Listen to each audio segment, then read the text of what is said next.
Assalamualaikum warahmatullahi wabarakatuh. Perkenalkan, nama saya Dewi Agustianingsih dan rekan saya Fatmawati. Kami di sini akan menjelaskan tentang polis, yaitu kebijakan. Kami akan menjelaskan tentang kebijakan dalam perusahaan. Mungkin dari teman-teman banyak bertanya, apa itu kebijakan perusahaan, apa itu polis? Kebijakan perusahaan adalah pedoman yang membantu pengusaha menangani kesehatan, keselamatan, dan akuntabilitas karyawan, serta interaksi mereka dengan pelanggan atau klien. Kebijakan bisnis juga dapat digunakan sebagai pedoman untuk persyaratan peraturan federal atau negara bagian masalah hukum dan situasi lain yang dapat menyebabkan konsekuensi parah bagi karyawan. Mengapa kebijakan perusahaan itu penting? Kebijakan perusahaan menulis apa yang Anda harapkan dari karyawan Anda. Ini mungkin terkait dengan kinerja, nilai, atau perilaku. Selain itu, kebijakan perusahaan dapat berfungsi sebagai pra-peringatan bagi karyawan, karena mereka menguraikan konsekuensi dari kegagalan mematuhi aturan. Kebijakan perusahaan penting untuk berbagai alasan lain, termasuk yang pertama, menetapkan harapan, menjaga manajemen tanggung jawab, memastikan kepatuhan terhadap hukum, membantu membela terhadap klaim hukum, membantu dengan perilaku yang adil terhadap karyawan. Selanjutnya, saya akan menjelaskan 5 langkah untuk memastikan kepatuhan dan fitur perangkat lunak apa yang harus dicari untuk memilih solusi terbaik. Langkah pertama yaitu get leadership buy-in. Dapatkan pemimpinan beli. Langkah pertama untuk memastikan kepatuhan dimulai dengan melibatkan para pemimpin dari setiap bagian organisasi. Kebijakan sering dibuat oleh seseorang dalam suatu organisasi yang tidak memiliki pemahaman yang komprehensif tentang tugas sehari-hari dalam setiap departemen. Melibatkan orang lain, bahkan jika hanya untuk mewawancarai 30 menit seputar kebijakan, memastikan bahwa kebijakan baru.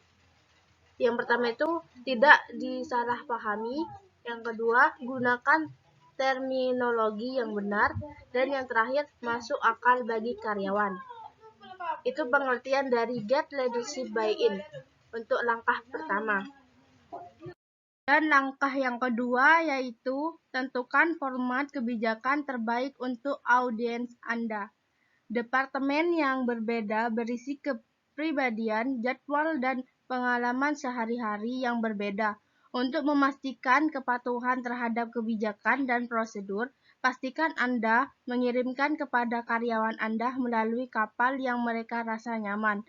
Manfaat untuk bertemu dengan para pemimpin divisi Anda adalah Anda dapat memanfaatkan lebih banyak informasi dari mereka, termasuk bagaimana kebijakan akan diterima dengan baik.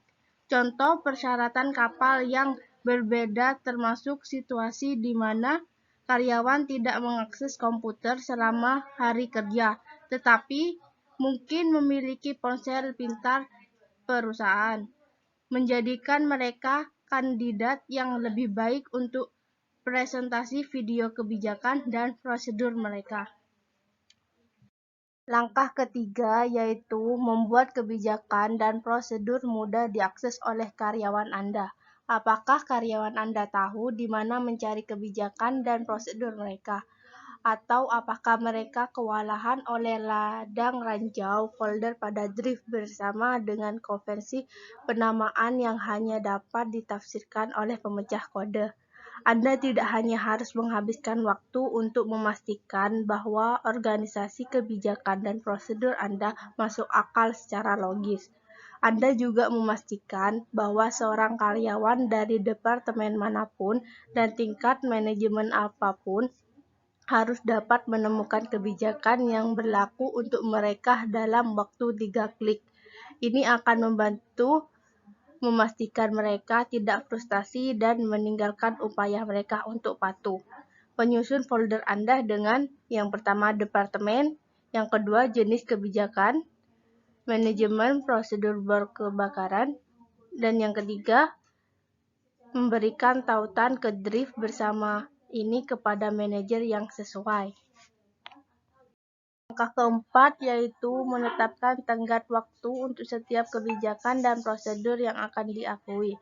Menetapkan tenggat waktu untuk mengakui tidak hanya berarti membuat mengingat kalender outlook pada tanggal efektifnya. Setelah kebijakan dan prosedur telah dibuat dan dapat diakses, buat pertemuan mingguan dengan semua manajer untuk memastikan mereka memiliki rencana yang sukses untuk memastikan pemahaman kepatuhan karyawan mereka. Jika Anda mengirimkan survei ke setiap karyawan, kirim pengingat email terjadwal bagi mereka untuk menjamin mereka telah menerima kebijakan dan prosedur dan mengetahui tenggat waktunya, serta nomor kontak dan alamat email dalam mengingat mereka jika mereka memiliki pertanyaan. Untuk mengelola proses ini tanpa memperlambat server email Anda, pertimbangkan untuk menggunakan solusi perangkat lunak untuk kebijakan dan prosedur. Solusi seperti PowerPoint dibangun ke dalam SharePoint tetap berada di belakang firewall Anda dan mengakses Active Directory Anda, sehingga Anda tidak perlu khawatir tentang mengerjakan program yang sama sekali baru ke perusahaan Anda. Dan langkah yang terakhir yaitu tentukan cara terbaik untuk mengukur pemahaman. Setiap kebijakan dan prosedur adalah individu dan harus diperlakukan seperti itu. Saya menerima tanggapan baik-baik saja untuk beberapa kebijakan standar, tetapi memastikan kepatuhan terhadap prosedur harus melangkah lebih jauh untuk menjamin pemahaman. Tergantung pada tugas atau bidang, mengikuti kuis, praktek penjadwalan berjalan, atau kombinasi keduanya dapat secara dramatis meningkatkan kepatuhan karyawan Anda dengan kebijakan dan prosedur. Assalamualaikum warahmatullahi wabarakatuh. Di sini saya rekan dari Dewi Agustianingsih.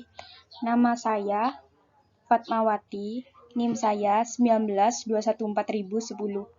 Di sini saya akan menjelaskan apa yang dimaksud dengan kerangka peraturan internal.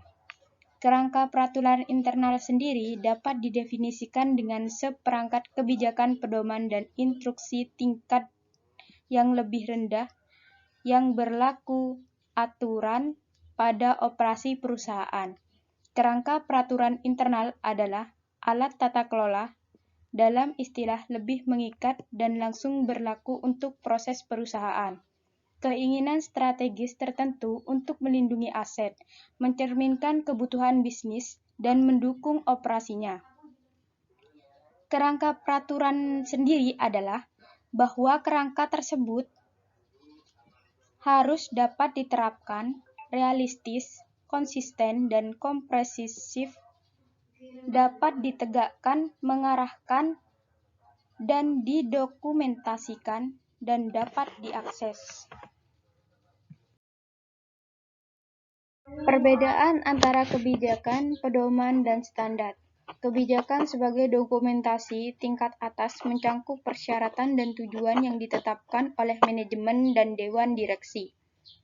Agar mereka dapat mengimplementasikan, mereka harus disertai dengan dokumen yang lebih menjelaskan, yang dapat disebut pedoman, standar, atau prosedur. Kebijakan sendiri itu sama seperti peraturan yang harus dikerjakan, yang harus dicapai tujuan dengan target yang sempurna.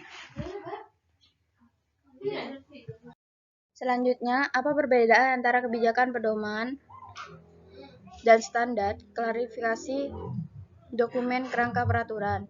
Dokumen kerangka peraturan internal dapat diklarifikasi dengan cara yang berbeda.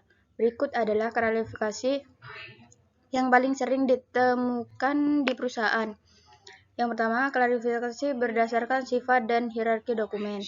Kebijakan sebagai dokumen tingkat atas mencangkup persyaratan dan tujuan yang ditetapkan oleh manajemen dan dewan direksi agar mereka dapat mengimplementasikan. Mereka harus disertai dengan dokumen yang lebih menjelaskan dan dapat disebut pedoman. Standar atau prosedur klasifikasi hierarki memungkinkan mereka untuk diatur sesuai dengan tingkat abstraksi atau ruang lingkup dokumen. Bagaimana seharusnya dokumen kerangka peraturan itu diatur? Seperti contoh di sebelah. Piagam komitmen terhadap keamanan. Kepemilikannya adalah papan pengelolaan. Aturan peraturan internal tingkat tinggi, pedoman kebijakan fungsional, kebijakan atau paduan khusus berdasarkan domain, itu kepemilikannya adalah CISO atau detik pemimpin atau detik komite. Dokumen standar spesifikasi teknik wajib, prosedur, instruksi untuk tugas-tugas tertentu, kepemilikannya adalah operasional kesatuan.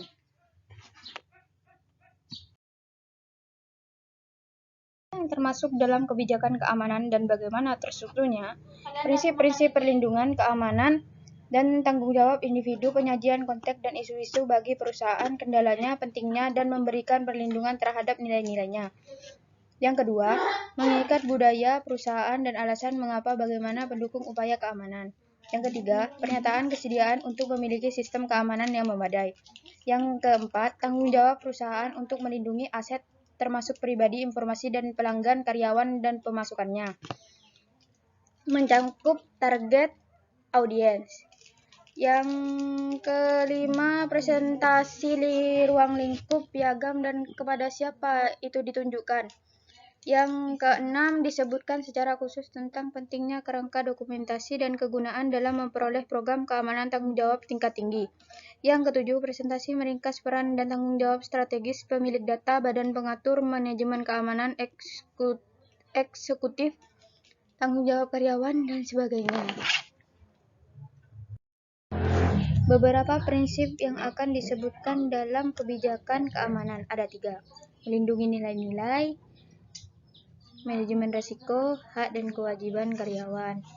Tujuan manajerial kebijakan keamanan ada 2. Yang pertama, tata kelola keamanan dan tujuan organisasi.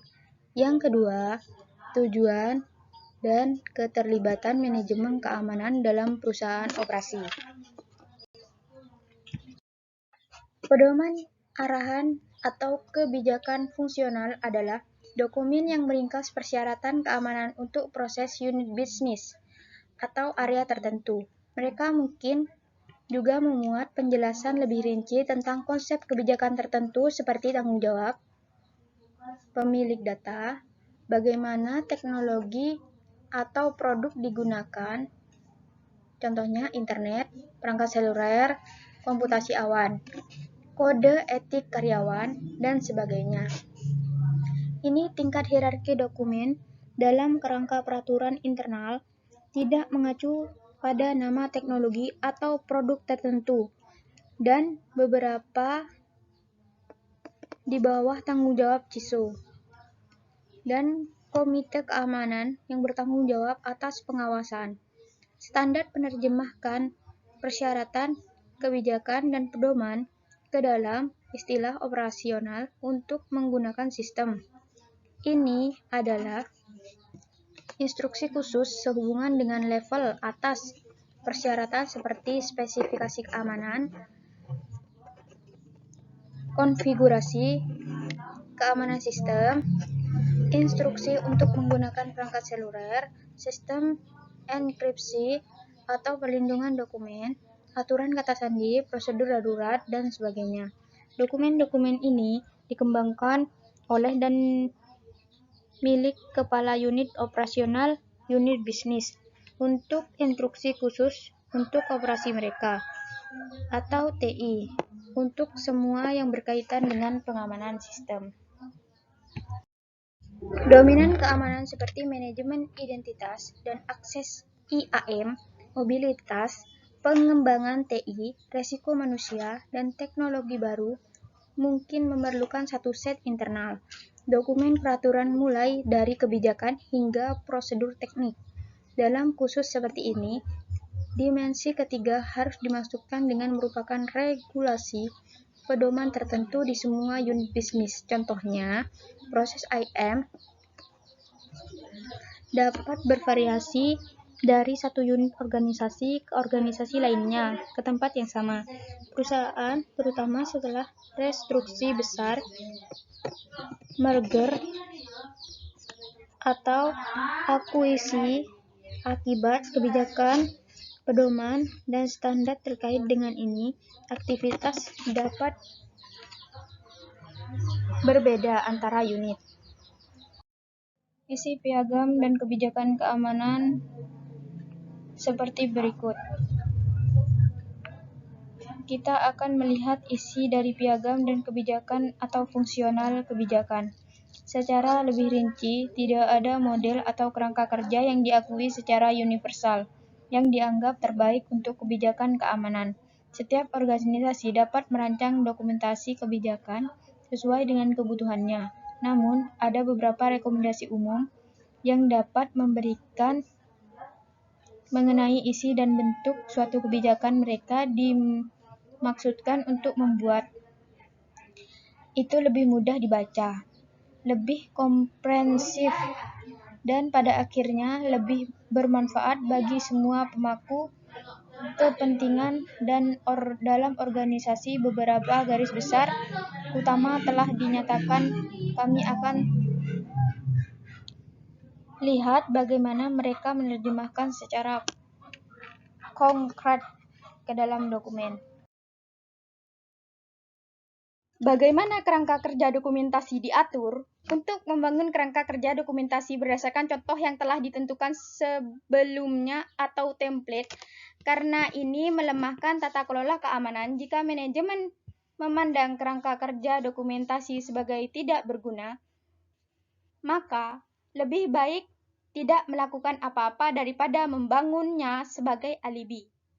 Eksekutif senior perlu dilibatkan dan memvalidasi konten kebijakan di tingkat yang berbeda. Dokumen kerangka peraturan juga harus melayani semua karyawan dalam melaksanakan tugas sehari-hari. Oleh karena itu, harus dirancang dan diterima oleh seluruh pemangku kepentingan. Ikuti beberapa langkah pragmatis yang cocok untuk konstruksi dan revisi kerangka peraturan. Yang pertama, persiapan. Yang kedua, memahami konteks dan strategis bisnis yang berkaitan dengan resiko dan kebutuhan keamanan di unit bisnis yang berbeda. Yang ketiga, memahami aset mana yang perlu dilindungi.